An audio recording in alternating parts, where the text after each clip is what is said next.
আলিপুরদুয়ারের পর এবার দুর্গাপুরে আগামীকাল আসছেন প্রধানমন্ত্রী নরেন্দ্র মোদী। তিনি সেখানে নেহরু স্টেডিয়ামে সভা করবেন। তার আগে বিহারে কর্মসূচি রয়েছে প্রধানমন্ত্রী, সেখানে সবার শেষেই চলে আসবেন দুর্গাপুরে। প্রথমে অন্ডাল বিমানবন্দরে এসে নামবেন, সেখান থেকে সড়ক পথে একেবারে নেহরু স্টেডিয়ামে পৌঁছে যাবেন প্রধানমন্ত্রী। আপনাদেরকে যে ছবি আমরা দেখাচ্ছি, একেবারে সেজে উঠছে দুর্গাপুর, বিজেপির দলীয় পতাকায় সেজে উঠছে দুর্গাপুর, ফেস্টুনে সেজে উঠছে যে ছবি আমরা দেখাতে পাচ্ছি আপনাদেরকে। আগামীকাল প্রধানমন্ত্রী নরেন্দ্র মোদী জনসভা দুর্গাপুরে সেজে উঠছে নেহরু স্টেডিয়াম। পাটনা থেকে আকাশপথে অন্ডালে নামবেন প্রধানমন্ত্রী। বিহারের কর্মসূচি সেরে পশ্চিমবঙ্গে আসবেন প্রধানমন্ত্রী। এর আগে 29শে মে আমরা দেখেছিলাম আলিপুরদুয়ারে তিনি সভা করেছিলেন। এ বিষয়ে আমরা কথা বলবো, সরাসরি চলে যাবো আমাদের প্রতিনিধি বিকাশ সেনের কাছে। বিকাশ, এই মুহূর্তে ঠিক কি ছবি উঠে আসছে সেখান থেকে? আমি প্রথমে জানিয়ে রাখি, প্রধানমন্ত্রী আগামীকাল মতিহারে বিহারে তার সভা করার পরেই পাটনা থেকে সরাসরি দুর্গাপুর অন্ডাল এয়ারপোর্টে এসে নামবেন। এবং আমি যে সড়ক পথে দাঁড়িয়ে রয়েছি সেটি দুর্গাপুর ন্যাশনাল হাইওয়ের সঙ্গে সরাসরি ওমেন্স কলেজ রোড বলা হয়, সেইখানে আমি দাঁড়িয়ে রয়েছি। সেখানে কাট আউট দিয়ে এবং ফ্ল্যাগ দিয়ে মুড়ে ফেলা হয়েছে মোদীর সফরকে কেন্দ্র করে, এবং দলীয় কর্মকর্তারা তো রয়েছেন। এইখান থেকেই তার স্পেশাল কর্ডন মোদীকে নিয়ে যাবে এই রোডের ওপর দিয়ে নেহরু স্টেডিয়ামে। দুপাশে জনতা তাকে অভিবাদন করবেন, এমনটাই দলীয় সূত্রে জানানো হয়েছে। ইতিমধ্যে বরিষ্ঠ নেতারা কেন্দ্রীয় স্তরের এবং এসপিজি গ্রুপ দুর্গাপুর রয়েছেন।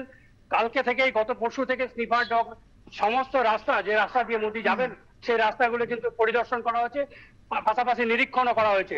মোদীর কর্মসূচির মধ্যে দুর্গাপুর থেকে যে গেইলের পাইপলাইনের মাধ্যমে গ্যাস লাইন, সেটা কিন্তু ওপেনিং হবে। এর পাশাপাশি steel authority of India limited যেহেতু বড় 3টি ইউনিট পশ্চিম বর্ধমানে রয়েছেন, সেই 3টি ইউনিট সম্পর্কেও একটি ঘোষণা থাকবে, পাশাপাশি ডিভিসি নিয়েও ঘোষণা থাকবে, এমনটা সূত্রের খবর।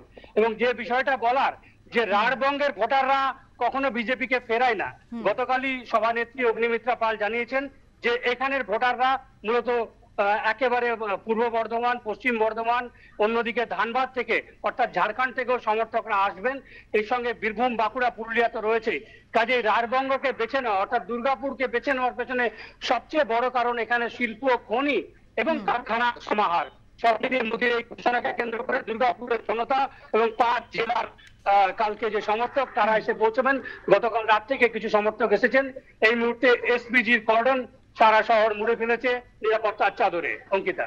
বিকাশ, একেবারে প্রধানমন্ত্রী আসছেন, নিরাপত্তা ব্যবস্থা কি আজ থেকে শুরু হয়ে গিয়েছে? কেমন থাকছে নিরাপত্তা ব্যবস্থা, এই বিষয়ে কি জানতে পারছো?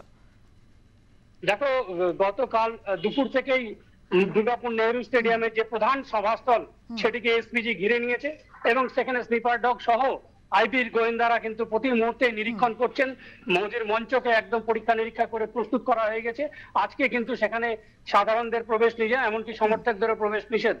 আজ বিকেল থেকে আরো একটি ট্রায়াল রান হবে, এবং এই রাস্তা, যে রাস্তায় আমি দাঁড়িয়ে রয়েছি যেটা ওমেন্স কলেজ রোড, সেখান দিয়ে কিন্তু আজ বিকালে মোদীর যে সফর হবে, অর্থাৎ যে দুর্গাপুর শহরের নেহরু স্টেডিয়ামে তিনি প্রবেশ করবেন, সেখানে জনতার অভিবাদন তিনি নেবেন, সেখানেও কিন্তু ট্রায়াল হবে।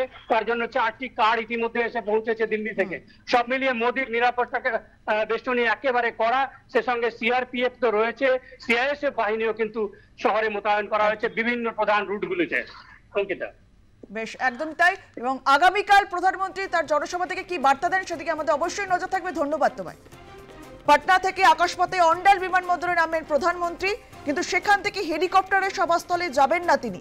সড়ক পথে অন্ডাল থেকে নেহরু স্টেডিয়ামে পৌঁছবেন, এমনটাই জানা যাচ্ছে।